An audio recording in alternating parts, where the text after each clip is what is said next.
Hello बच्चों, ये NCERT का हम लोग न्यू वीडियो अपलोड करने जा रहे हैं जिसमें हम लोग इलेक्ट्रिक फील्ड लाइंस के बारे में देखेंगे। मतलब एनसीईआरटी का एकदम लाइन बाय लाइन एक्सप्लेन करता हूँ मैं और आपको समझाता हूँ। ठीक है बच्चों, वीडियोस को ज़रूर लाइक कीजिए, चैनल को सब्सक्राइब कीजिए, अपने फ्रेंड्स के साथ शेयर कीजिए। ठीक है, देखिए we have studied we have एक minute studied electric field in the last section. Electric field का उसके बारे में देखा था हम लोगों ने। It is a vector quantity that can be represented as well as we represent vectors। ठीक है, वेक्टर क्वांटिटी होता है इलेक्ट्रिक फील्ड, है ना। कैसे इसको रिप्रेजेंट करते हैं ये हम लोगों ने देखा है। Let us try to represent E due to a point charge, है ना। मतलब पिक्चर में इसको हम कैसे रिप्रेजेंट करेंगे, पिक्चोरी देखिए उसको। Let the point charge be placed at the origin, draw vectors pointing along the direction of the electric field with their lengths proportional to the strength of the field at each point। यहाँ बोला गया बच्चों कि draw vectors pointing along the direction of electric field। अगर हम यहाँ पे positive charge लेंगे तो मैंने आपको बताया था कि पॉजिटिव चार्ज की वजह से जो फील्ड होता है वो away from the field, away from the charge होता है। ठीक है, तो अगर अवे फ्रॉम द चार्ज होगा तो ऐसे होगा। तो वही बोला गया कि draw vectors pointing along the direction of electric field with their lengths proportional to the strength of the field at each point, है ना। मतलब जो लाइन है, जो ये एरो है, इसका जो लेंथ है ना, ये रिप्रेजेंट करेगा इसके स्ट्रेंथ को। जैसे देखिए चार्ज के नज़दीक में सबसे ज़्यादा फील्ड का स्ट्रेंथ होगा।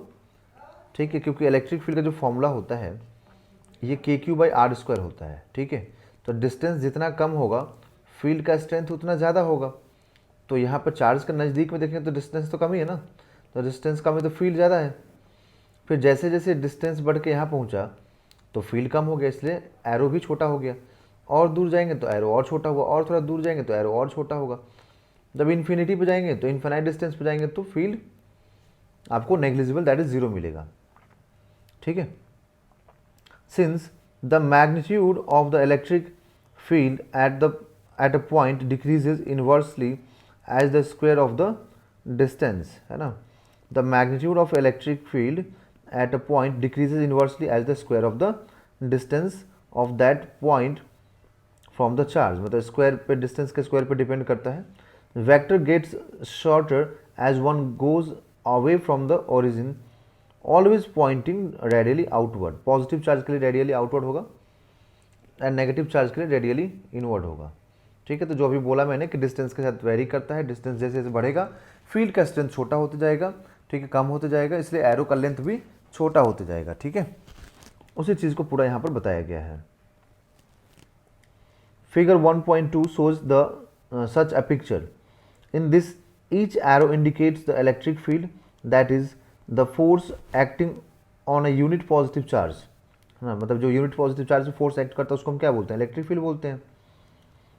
Placed at the tail of the that arrow, connect the arrows pointing in one direction and the resulting figure represents a field lines. अगर इन सारे लाइन्स को वैसे जोड़ दें तो आपको एक पूरा फील्ड लाइन मिल गया ना। ऐसे पूरा फील्ड लाइन, एक सॉलिड लाइन मिल जाएगा आपको, फील्ड लाइन। जैसे अभी तो ब्रोकन लाइन है ना, बट सॉलिड लाइन मिल जाएगा। All pointing outwards from the point charge, have we lost the information about the strength और the magnitude of the field. अब पूछ रहा है क्या हम ऐसा जोड़ दें तो क्या उससे, मतलब ऐसे जो इन्फॉर्मेशन मिल रहा था स्ट्रेंथ के बारे में वो क्या खत्म हो जाएगा। ठीक है, because it was obtained in the length of the arrow. नहीं, ऐसा नहीं होता है। ठीक है, समझिए क्यों। Now the magnitude of the field is represented by the density of the field lines. क्योंकि अब जो है ना हम लोग डेंसिटी ऑफ फील्ड लाइन से रिप्रेजेंट करेंगे स्ट्रेंथ को, इलेक्ट्रिक फील्ड के स्ट्रेंथ को। देखिए यहाँ पर इतने से कम वॉल्यूम में कितने लाइन्स हैं, देखिए 1 2 3 4 5 6 7 8।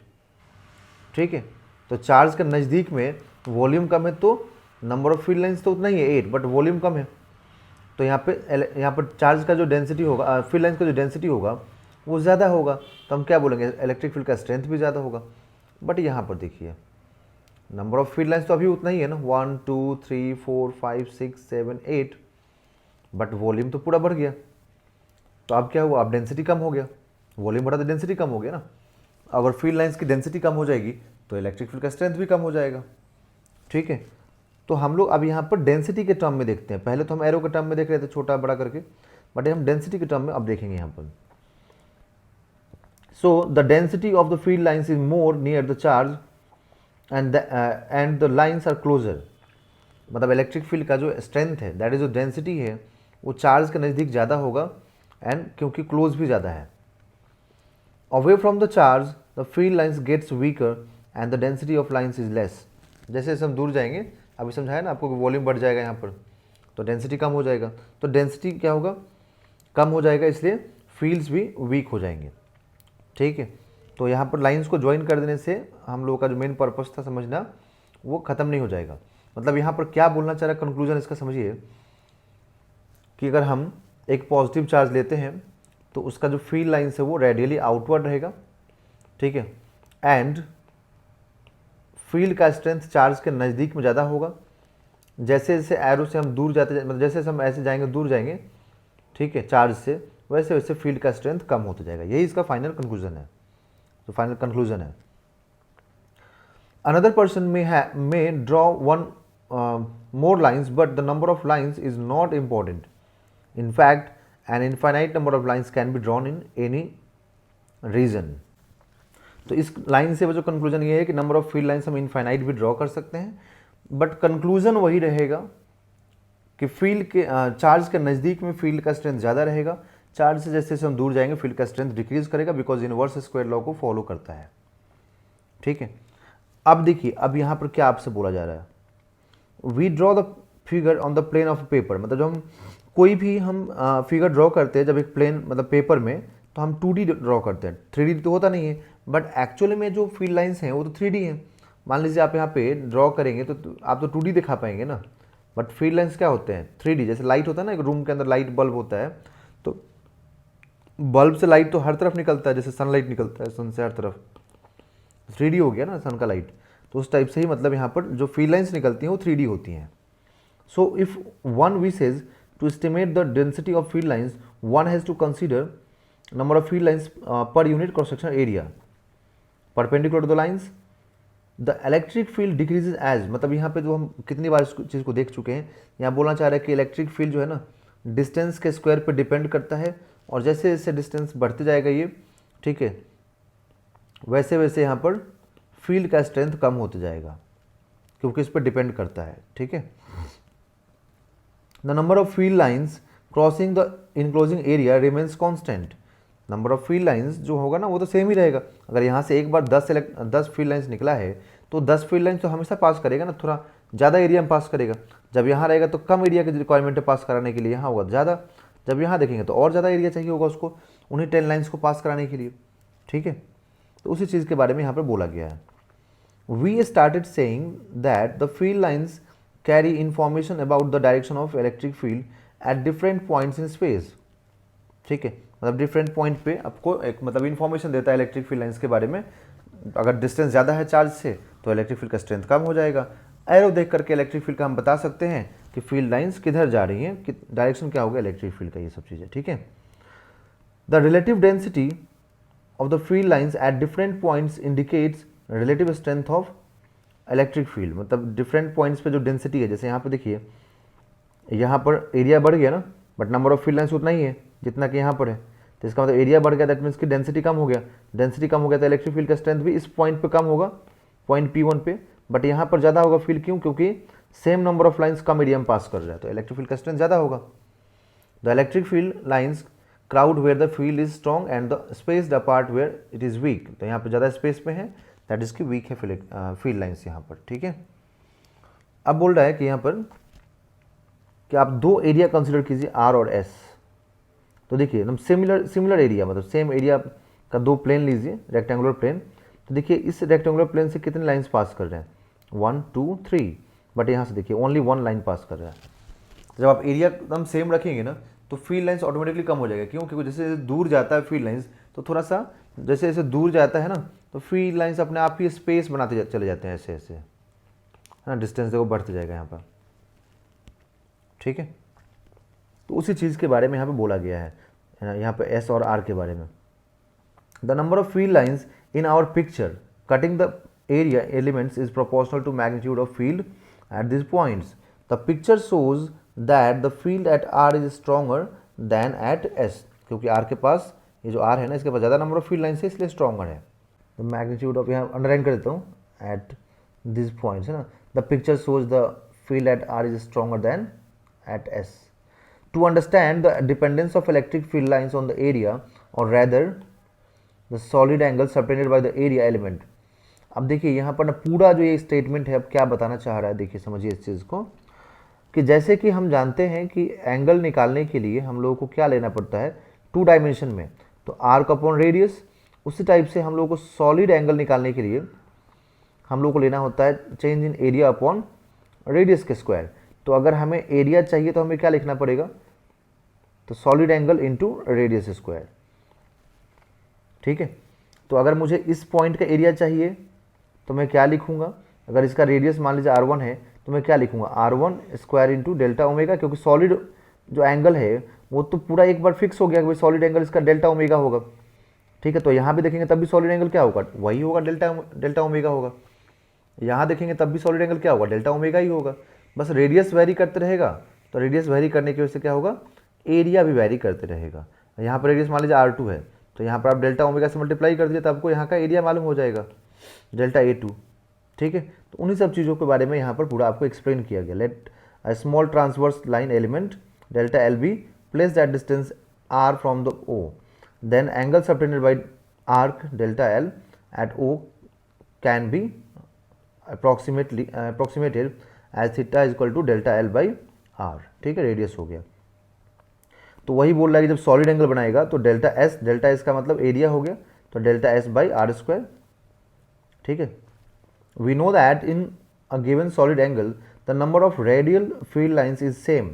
रेडियल फील्ड लाइंस तो सेम ही निकलेगा ना, चाहे कहीं पर भी देखिए किसी पॉइंट पे नंबर ऑफ फील्ड लाइंस तो आपको जितना यहाँ से निकला है वो पास करेगा ही करेगा, ठीक है। इन 3 डायमेंशन, ठीक है, एंगल सबटेंडेड बाई स्मॉल, ये बोल दिया गया ना, we know that in given solid angle the number of radial field lines is same for the 2 points P1 and P2 at distances R1 and R2 from the charge. The element of area subtended the solid angle इतना हो जाएगा R1 square into delta omega P1 पर, P2 पे R2 square into delta omega, ठीक है। तो ये पूरा कॉन्सेप्ट यहाँ बोल रहा है सिंपल कि हम लोग एरिया अगर निकालना चाहें, ठीक है, और डेंसिटी समझने के लिए तो हम इस तरीके से एरिया निकाल सकते हैं, ठीक। अब देखिए the picture of field lines was invented by Faraday to develop an intuitive, non-mathematical way of visualizing electric field around the charge configurations. इसका मतलब फील्ड लाइंस का जो इन्वेंशन है वो किसने किया है, ये बहुत इंपॉर्टेंट है, देखिए याद रखिए, फैराडे ने, माइकल फैराडे नाम था इनका, माइकल फैराडे। ये किस लिए किया था, तो नॉन मैथमेटिकल तरीके से फील्ड लाइंस को विजुलाइज कराना चार्ज के चारों तरफ। Faraday called them line of force. This term is somewhat misleading, especially in case of magnetic fields. The more appropriate term is field lines that we have adopted in this book. Electric field lines are thus a way of pictorial mapping the electric field around the configuration. An electric field line is, in general, a curve drawn in such a way that the tangent to it at each point is in the direction of net field at that point. देखिए क्या बोल रहा है यहाँ पर, समझिए। An electric field line is a curve, मतलब electric field line एक कर्व है, in such a way that the tangent at each point is in the direction of net electric field, मतलब एक ऐसा कर्व है जिस पे हम जब टेंजेंट ड्रॉ करें किसी पॉइंट पे तो नेट फील्ड की तरफ उसका डायरेक्शन ऑलवेज होगा। मान लो एक कर्व, तो इस पॉइंट पर अगर टेंजेंट ड्रॉ करें तो वो टेंजेंट का जो डायरेक्शन होगा वो नेट फील्ड की तरफ हमेशा होगा। An arrow on the curve is obviously necessary to specify the direction of electric field, जैसा भी दिखाया था ना, कि यहाँ पर एक एरो हमें ड्रॉ करना जरूरी होता है डायरेक्शन को स्पेसिफाई करने के लिए इलेक्ट्रिक फील्ड के, है ना। From the two possible directions indicated by the tangent to the curve. अब field line is a space curve, field line जो होता है ना वो स्पेस कर्व होता है, that is curve in 3 dimensions. देखिए जैसे यहाँ पर है पॉजिटिव चार्ज अगर है तो field lines away from the charge होंगी, अगर नेगेटिव चार्ज है तो फील्ड लाइंस टुवर्ड्स चार्ज होंगी, टुवर्ड्स चार्ज होंगी फील्ड लाइंस, ठीक है, अगर नेगेटिव चार्ज है तब। तो उसी चीज़ के बारे में यहाँ पर सारे पॉइंट्स को दिया गया, जो कुछ इंपॉर्टेंट पॉइंट्स है इससे रिलेटेड। देखिए यहाँ पर field lines start from positive charge, ये बहुत ही इंपॉर्टेंट पॉइंट है। Field lines start from positive charge and end at negative charges. मतलब ये हुआ कि फील्ड लाइंस एक पॉजिटिव चार्ज से ऐसे स्टार्ट होंगी और नेगेटिव चार्ज पे ऐसे टर्मिनेट हो जाएंगे, मतलब ऐसे स्टार्ट और ऐसे टर्मिनेट, ठीक है, पॉजिटिव से start negative terminate. If there is single charge they may start और एंड एट इन्फिनिटी। अगर एक सिंगल चार्ज है जैसे यहाँ पे देखिए, तो यहाँ से स्टार्ट हुआ जाए कहाँ खत्म होगा, इन्फिनिटी पे। कहाँ से आ रहा होगा नेगेटिव चार्ज पे, इन्फिनिटी से, ठीक है। अब नेक्स्ट देखिए सेकंड पॉइंट जो इंपॉर्टेंट है, in a charge free region electric field lines can be taken to be continuous curve without any break. मतलब अगर चार्ज फ्री रीजन हो, कोई दूसरा चार्ज नहीं हो, तो कंटिन्यूअस लाइन से हम इसको रिप्रेजेंट करते हैं। Two field lines can never cross each other, मतलब दो फील्ड लाइंस एक दूसरे को क्रॉस नहीं कर सकती हैं। अगर दो फील्ड लाइंस, मान लीजिए एक फील्ड लाइन इधर जा रहा है, दूसरा फील्ड लाइन इधर, तो अगर दो फील्ड लाइन अगर एक पॉइंट पर कट करेंगी, ये पॉसिबल नहीं है। रीज़न क्या है, क्योंकि एक पॉइंट का एक ही टेंजेंट हो सकता है। तो अगर एक टेंजेंट होगा तो इधर डायरेक्शन रिप्रेजेंट कर दिया, तो फिर तो यहाँ और यहाँ पर क्या हम बोल रहे हैं कि दो फील्ड लाइंस है, इसका मतलब कि दो डायरेक्शन, तो एक पॉइंट का दो डायरेक्शन हो ही नहीं सकता है, तो इसलिए एक दूसरे को इंटरसेक्ट नहीं कर सकती हैं, ठीक है। समझ में आ गया आप लोगों को। If they did the field at the point of intersection will not have a unique direction which is absurd. ऐसा हो ही नहीं सकता है, ठीक है। एक पॉइंट का दो डायरेक्शन नहीं हो सकता है, एक पॉइंट पे एक ही टेंजेंट होगा। Electrostatic field lines do not form any close loops. ये क्लोज लूप बनाने का मतलब क्या होता है कि जहाँ से स्टार्ट हुआ ना वहीं पर आना, जैसे ए से स्टार्ट हुआ तो ए पर वापस आना, बट ऐसा नहीं हो रहा। देखिए फील्ड लाइंस पॉजिटिव से स्टार्ट हुई, नेगेटिव पे टर्मिनेट, पॉजिटिव से स्टार्ट, नेगेटिव पे टर्मिनेट, पॉजिटिव से स्टार्ट, नेगेटिव पे टर्मिनेट। बट ऐसा हो रहा है क्या कि नेगेटिव से पॉजिटिव वापस आ रहा है? नहीं हो रहा ना, सिर्फ पॉजिटिव से जा रहा है, नेगेटिव पे टर्मिनेट हो जा रहा है। मतलब हम लोग क्या बोलेंगे कि ये रिटर्न नहीं हो रहा, जहाँ से स्टार्ट हो रहा है वहाँ पर वापस फील्ड लाइंस नहीं आ रही, हम इसलिए क्या बोलेंगे कि क्लोज लूप का फॉर्मेशन नहीं होती हैं, ठीक है। आई होप आपको यहाँ तक समझ में आ गया होगा। तो फिर आगे हम लोग देखेंगे अभी इलेक्ट्रिक फ्लक्स, ठीक है। एक चीज़ आपको और यहाँ दिखा दूँ, अगर दो पॉजिटिव चार्ज होगा ना, तो दो पॉजिटिव चार्ज होने से क्या होगा, फील्ड लाइंस कभी एक दूसरे के पास टर्मिनेट ही नहीं होंगी, मतलब कहीं दूर जाके टर्मिनेट होंगी ऐसे, और एक दूसरे को टच भी नहीं करेंगे फील्ड लाइंस। ये ऐसे निकल जाएगा, ये ऐसे निकल जाएगा, ठीक है, क्योंकि यहाँ पे एक नेगेटिव है ही नहीं, दोनों पॉजिटिव है, तो फील्ड लाइंस एक दूसरे को इंटरसेक्ट भी नहीं करेंगी, और यहाँ से स्टार्ट होगी यहाँ पर जाएंगी भी नहीं। तो फील्ड लाइंस यहाँ पर कंप्लीट हो गया। अब हम लोग इलेक्ट्रिक फ्लक्स देखेंगे, है ना। इलेक्ट्रिक फ्लक्स भी फील्ड लाइन से ही रिलेटेड है। इलेक्ट्रिक फ्लक्स को हम लोग फाई से डिनोट करते हैं, यहाँ पे इलेक्ट्रिक फ्लक्स को फाई से डिनोट किया जाता है। अब इलेक्ट्रिक फ्लक्स क्या होता है, तो देखिए यहाँ पर बहुत ही सिंपल वे में जो भी यहाँ पे लिखा गया ना उसको मैं आपको एक्सप्लेन कर रहा हूँ। इलेक्ट्रिक फ्लक्स, जैसे फील्ड लाइंस बहुत सारी हैं, तो फील्ड लाइंस ऐसे पास कर रही हैं, ठीक है। तो फील्ड लाइंस तो पूरे, मान लो जैसे आप एक रूम में बैठे हो, तो उस रूम में तो लाखों करोड़ों फील्ड लाइंस हैं, है ना। बट आपके रूम के एक वॉल से कितना फील्ड लाइंस पास कर रही हैं उसको बोलते हैं हम लोग फ्लक्स, ठीक है। मतलब आपके रूम में, अगर आपका एक रूम मान लीजिए क्यूब शेप का है, तो टोटल 6 उसके वॉल्स हैं, ठीक है। मतलब एक 4 साइड वॉल्स हो गए और एक ऊपर रूफ और एक बॉटम का जो फ्लोर है वो, तो इंक्लूडिंग फ्लोर एंड टॉप हम लोग बात कर रहे हैं, तो टोटल 6 हो गया। तो एक पर्टिकुलर वॉल से कितना पास कर रहा है फील्ड लाइंस, उसकी बात यहाँ पर हो रही है। तो एक पर्टिकुलर वॉल से जितना फील्ड लाइंस पास करेगा उसी को हम लोग फ्लक्स बोलते हैं, ठीक है। देखिए, the number of field lines crossing a unit area placed normal to the field at a point is a measure of the strength of electric field at that point. देखिए जैसे यहाँ पर आपको मैं लाइंस ड्रॉ करके दिखा रहा हूँ, ये फील्ड लाइंस हो गया, ठीक है। यहाँ पर एक लूप हो गया, ऐसा सर्कुलर लूप से समझना आसान होगा थोड़ा सा, देखिए एक लूप हो गया, ठीक है। तो अब यहाँ पर इस एक पर्टिकुलर एरिया से कितना number of field lines pass किया उसको हम लोग फ्लक्स बोलते हैं, ठीक है। अब जैसे मान लीजिए मैं एकदम वही सेम लाइंस हैं, लाइंस सेम है बिल्कुल, बट मैंने अब लूप छोटा सा ले लिया, तो लूप छोटा सा लिया तो कम number of field lines pass किया, ठीक है। अब इसी लूप को, जो मैंने लूप लिया है ना बड़ा वाला, उसी लूप को थोड़ा मैं एंगल पर रख दूं, ऐसे रख दूं, ठीक है। लूप का देखो साइज उतना ही है, अभी मैंने थोड़ा एंगल पर रख दिया, तो अब क्या हो रहा है, ये वाला लाइन पास नहीं करेगा इससे। तो देखो ये जो यहाँ पर लूप 1, इसको लूप 1, एक मिनट, ये लूप 1 हो गया बच्चों, ये लूप 2 हो गया, ठीक है, और ये लूप 3 हो गया। तो देखिए लूप 1 से सिर्फ 2 फील्ड लाइंस पास कर रही हैं, लूप 2 से 1 2 3 4 और 4 लाइंस पास कर रही हैं, और लूप 3 से 1 2 3 लाइंस पास कर रही हैं। मतलब यहाँ पर हमें क्या समझ में आ रहा है, देखिए कि फ्लक्स जो है ना, वो फ्लक्स कौन कौन से फैक्टर्स पे डिपेंड करेगा। तो फ्लक्स यहाँ पर डिपेंड करेगा, पहला चीज़ एरिया पे। एरिया पे डिपेंड कैसे किया, देखिए तो जब एरिया हम छोटा कर दे रहे हैं तो कम फील्ड लाइंस पास कर रही हैं, जब एरिया हम बड़ा कर रहे हैं तो ज़्यादा फील्ड लाइंस पास कर रही हैं, तो एरिया पे डिपेंड करेगा।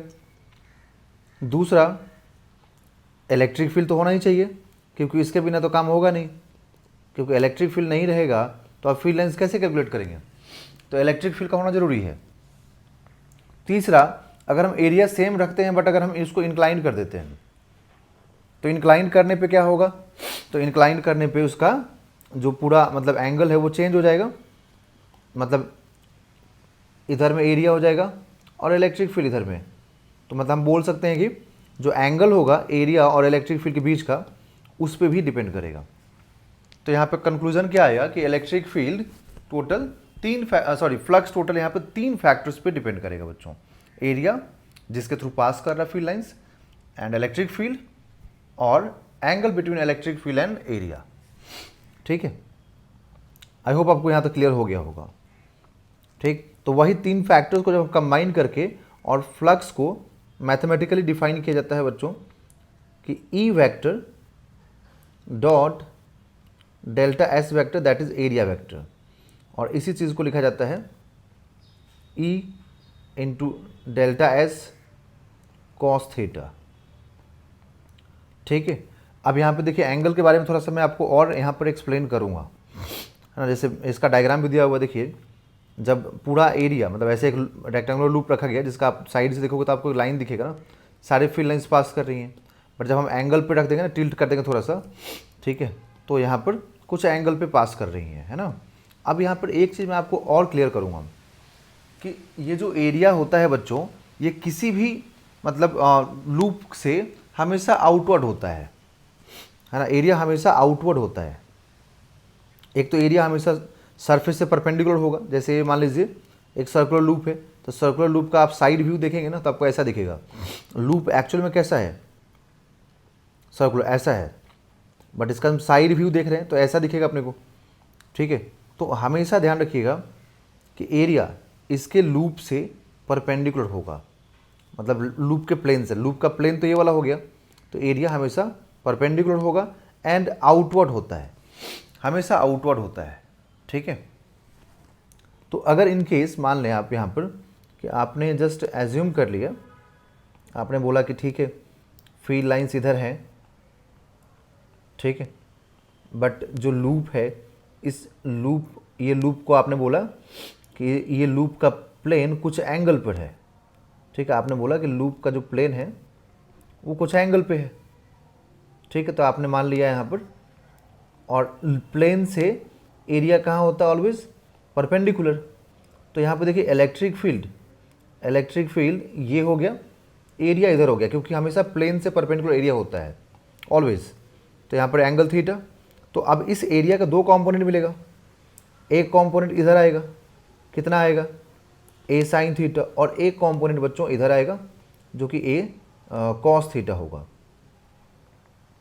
अभी जो कॉस थीटा वाला कंपोनेंट है ना, देखो यही रिस्पॉन्सिबल है यहाँ पे फील्ड लाइंस के लिए, फ्लक्स के लिए।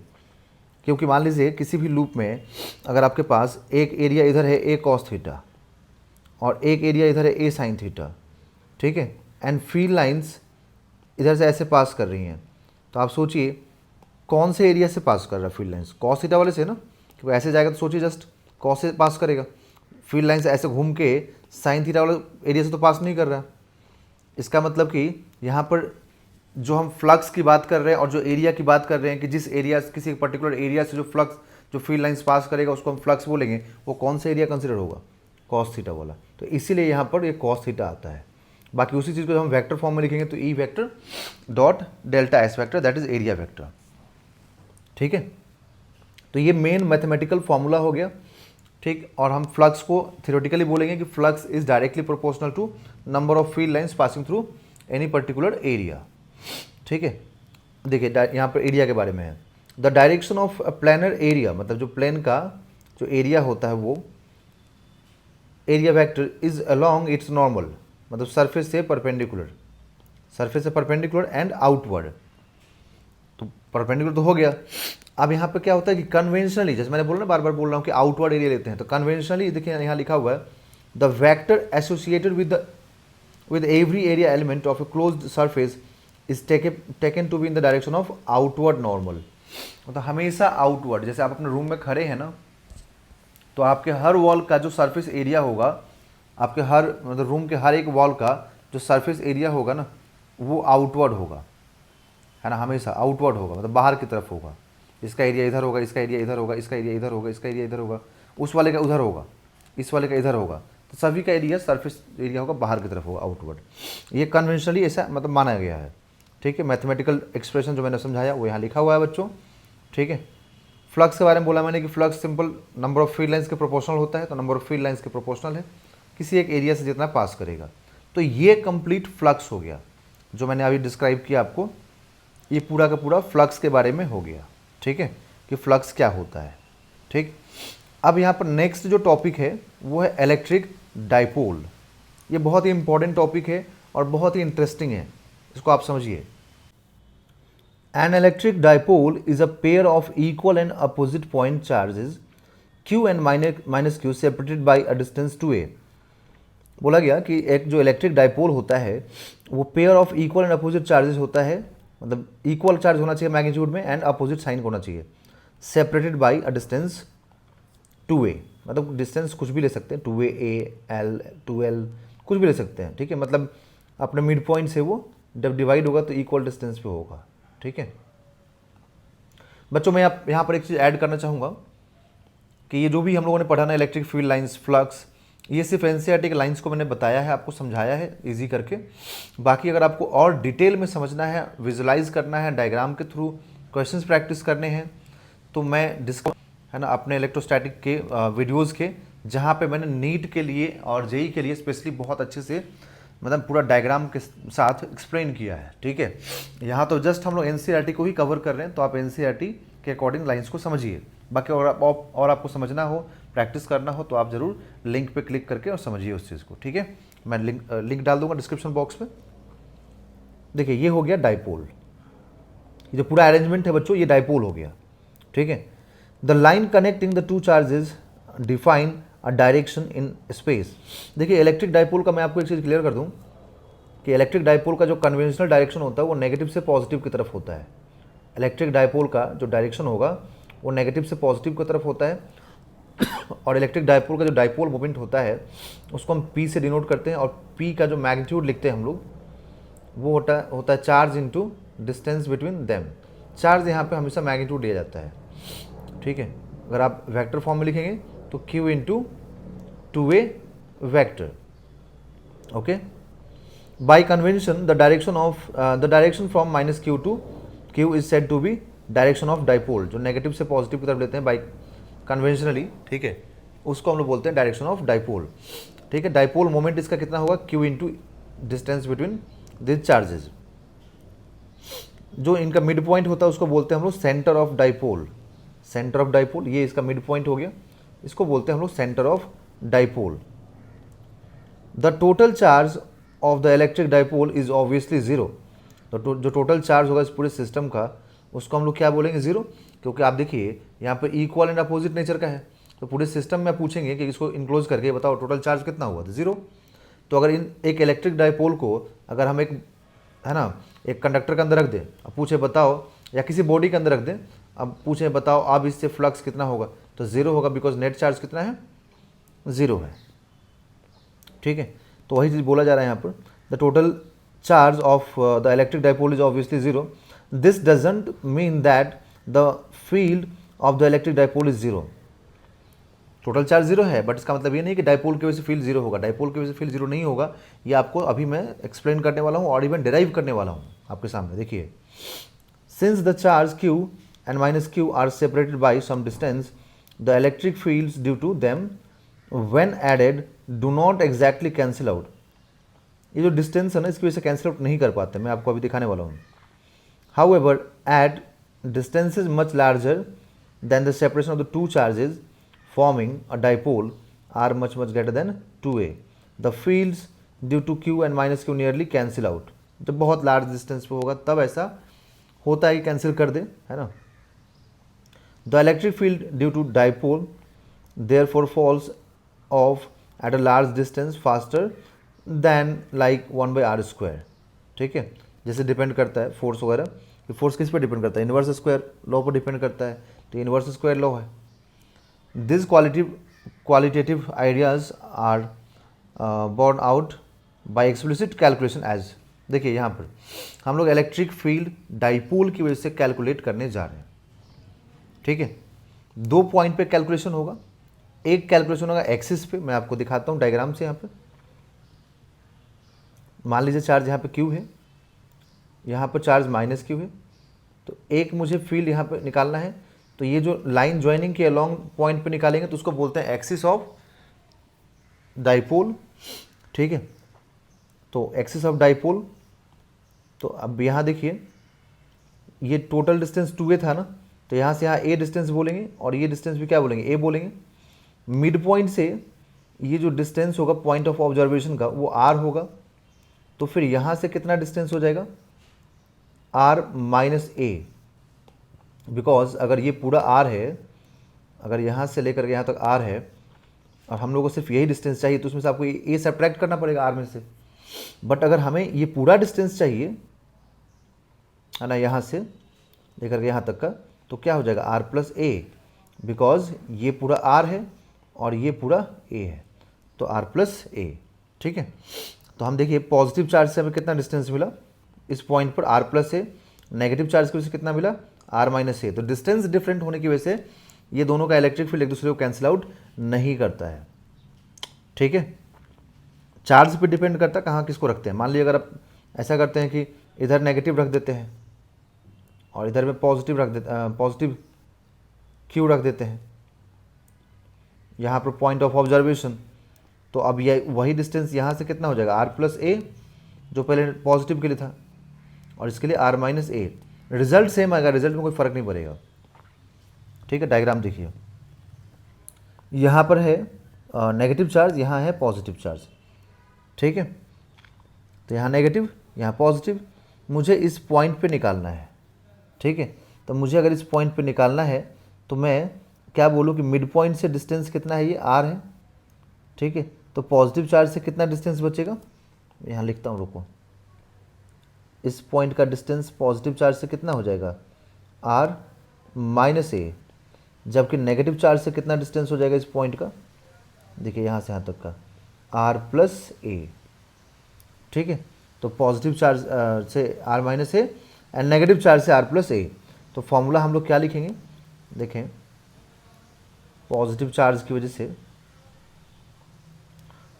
यहाँ पर k q by r minus a, क्योंकि यहाँ से डिस्टेंस r माइनस a हो जाएगा ना पूरा ये।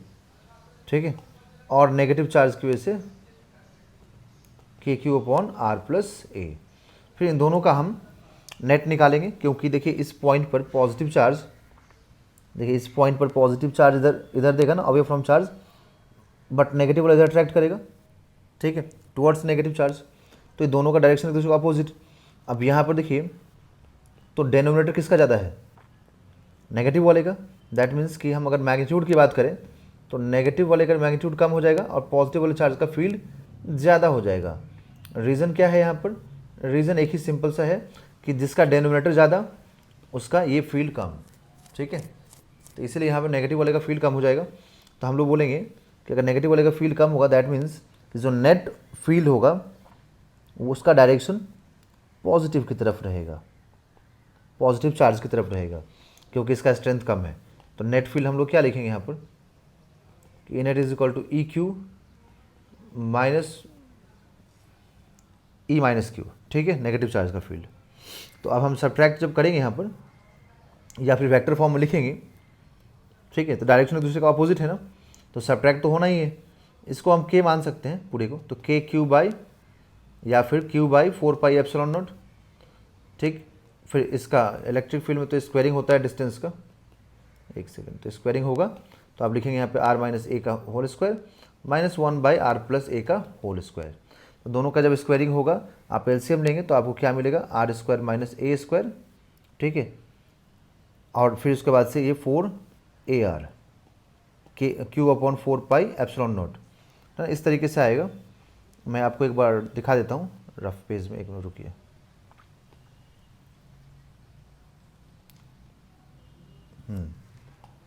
जैसे ये पॉजिटिव चार्ज हो गया और ये नेगेटिव चार्ज हो गया, है ना।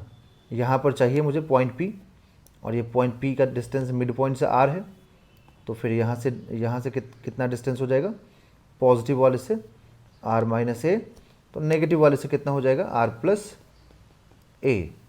तो मैं यहाँ पर अगर फील्ड लिखूँ तो मुझे नेगेटिव वाले की वजह से कितना फील्ड मिलेगा, K Q by R plus A whole square, and positive वाले की वजह से कितना मिलेगा, K Q by R minus A whole square.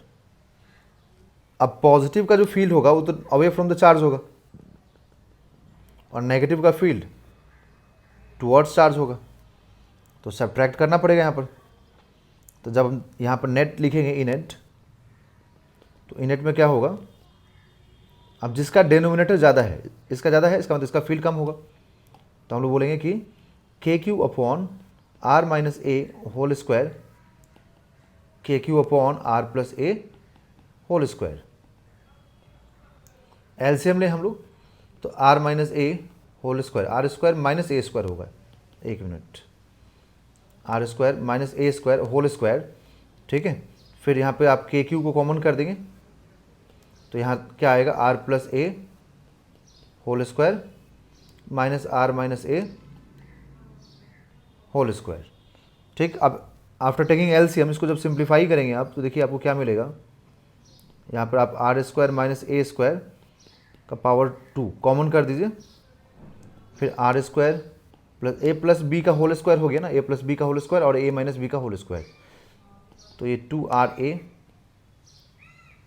R square minus A square minus minus plus 2 R A, ठीक है। तो ये कैंसिल कैंसिल कैंसिल कैंसिल, ठीक है।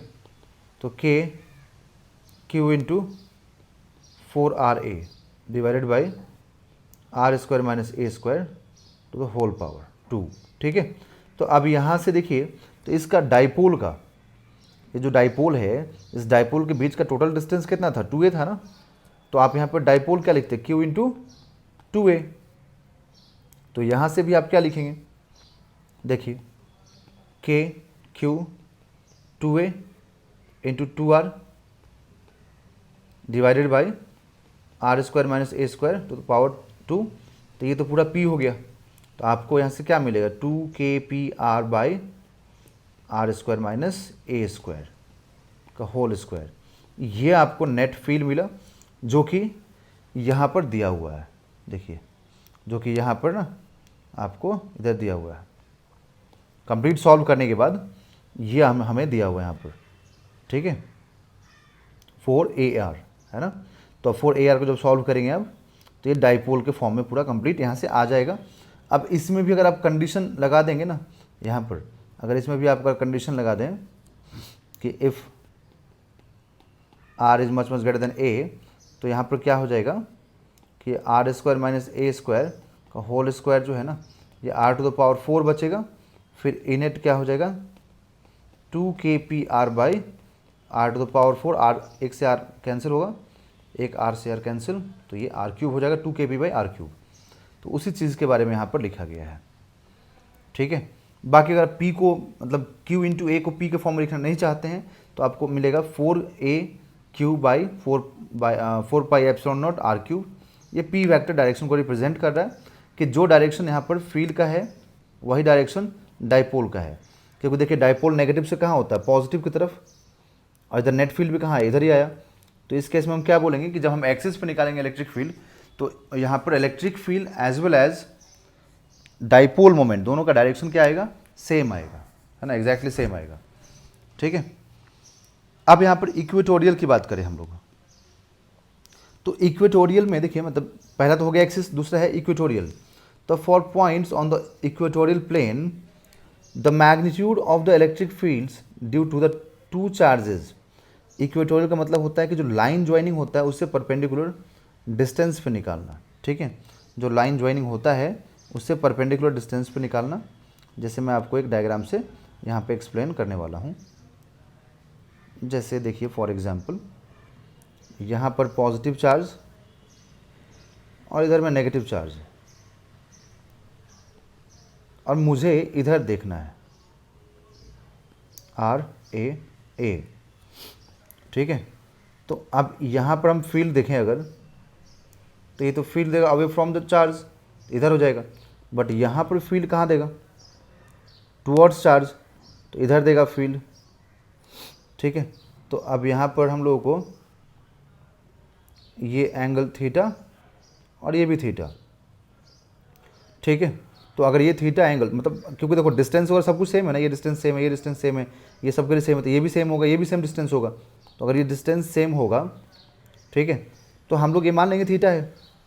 तो अगर ये थीटा है ना, और ये 90 पे है, तो ये 90 माइनस कितना होगा थीटा।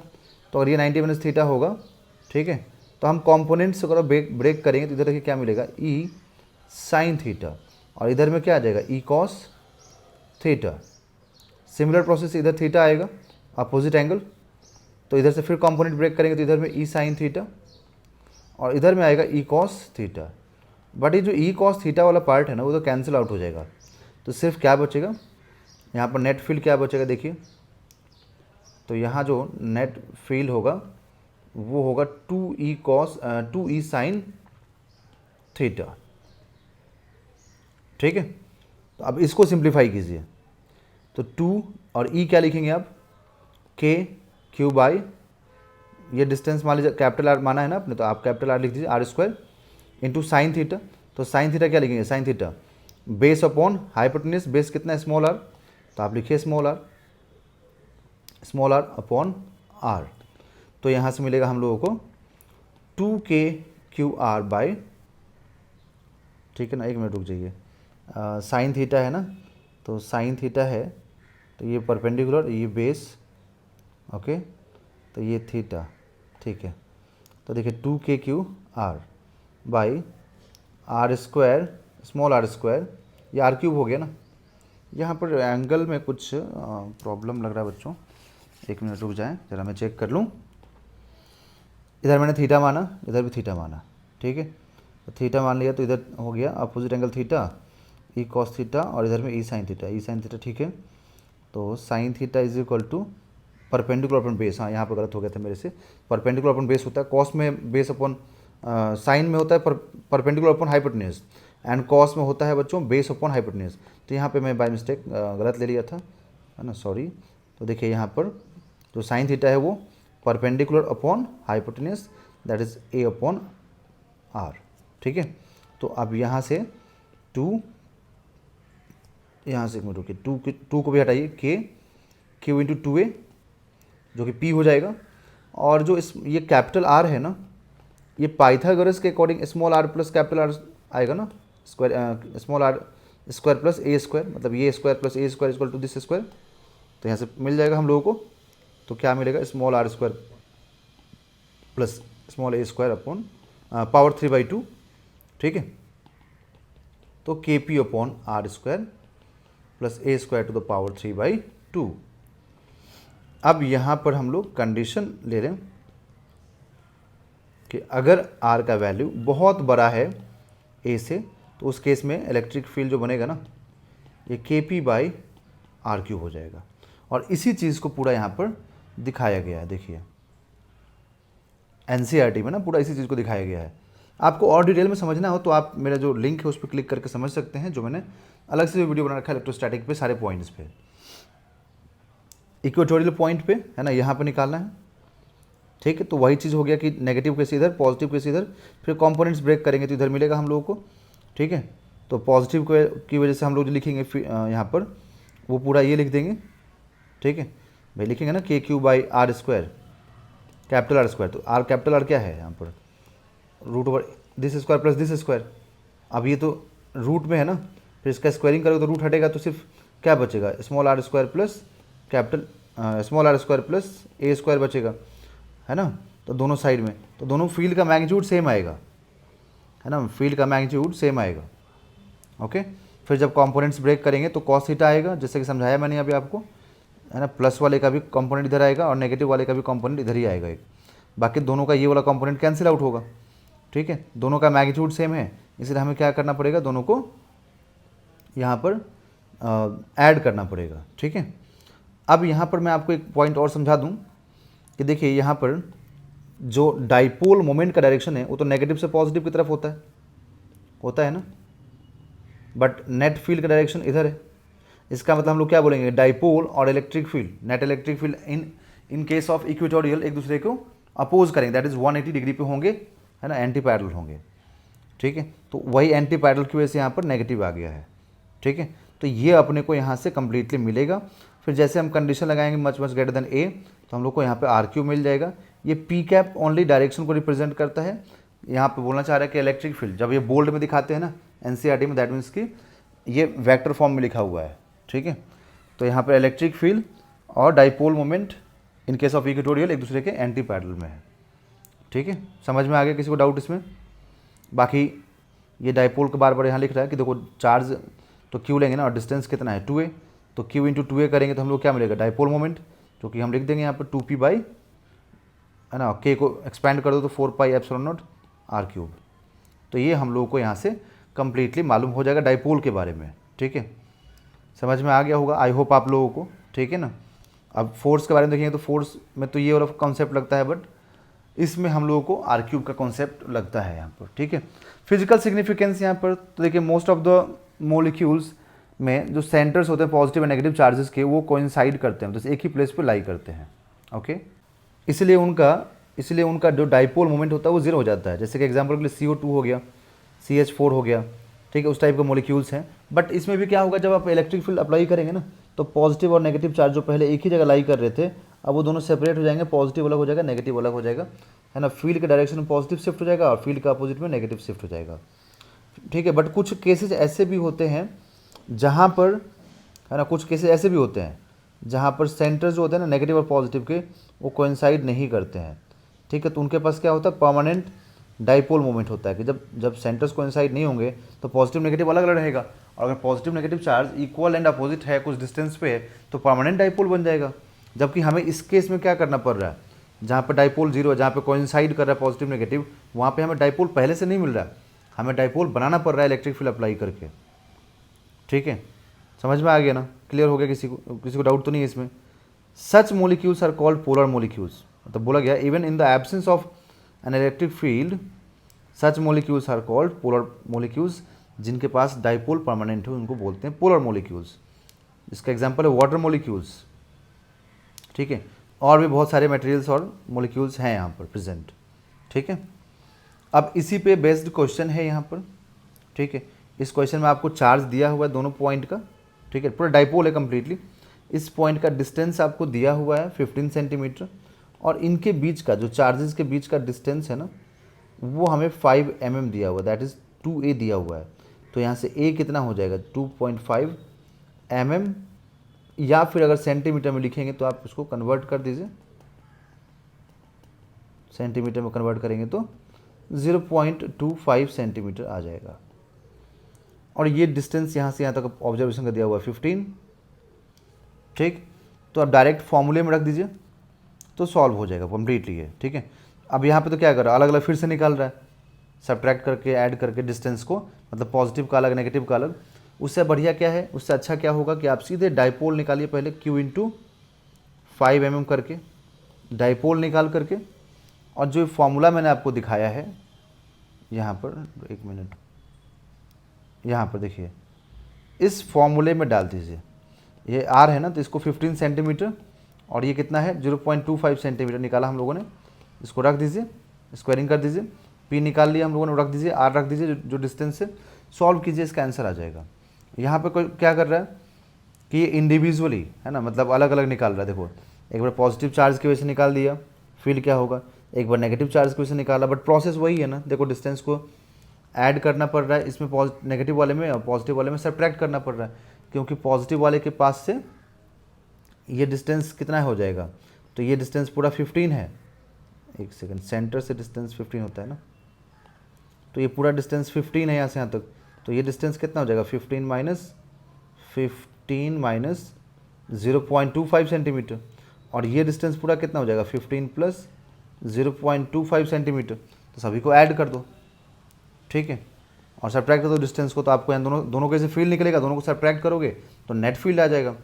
बट अगर फॉर्मूले में डायरेक्ट पुट करोगे तो आपको डायरेक्ट इसका रिजल्ट आ जाएगा, ठीक है। उसके बाद बोला गया कि अगर हम लार्ज डिस्टेंस पे लें तो क्या होगा, तो लार्ज डिस्टेंस पर अगर हम पॉइंट को रखेंगे तो सिर्फ आपको क्या करना है, ये वाला कंडीशन जो मैंने निकाला है ना यहाँ पर, उसको अप्लाई कर देना है। देखिए यहाँ पर यहाँ बहुत ज़्यादा बड़ा वैल्यू होगा तो क्या होगा 2 kp/r3, उसी को रख देना है। अगर एक्सिस की बात हो रही है तो यहाँ पर तो एक्सिस की बात ही हो रही है ना इस केस में, तो आप रख दीजिए, ठीक है। तो आपको यहाँ से फील्ड मालूम हो जाएगा जब डिस्टेंस बहुत लार्ज होगा तो।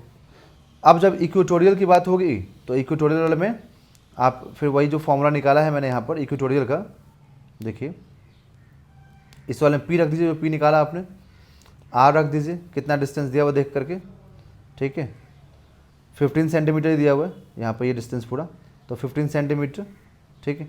तो सारी डिस्टेंस वगैरह जब पुट करेंगे आप तो आपको पूरा सॉल्व करके इक्वेटोरियल पर भी आपको वही, मतलब जो रिजल्ट मिलना चाहिए डायरेक्ट फॉर्मूले से kp/r3 से, वो यहाँ से मिल जाएगा, ठीक है।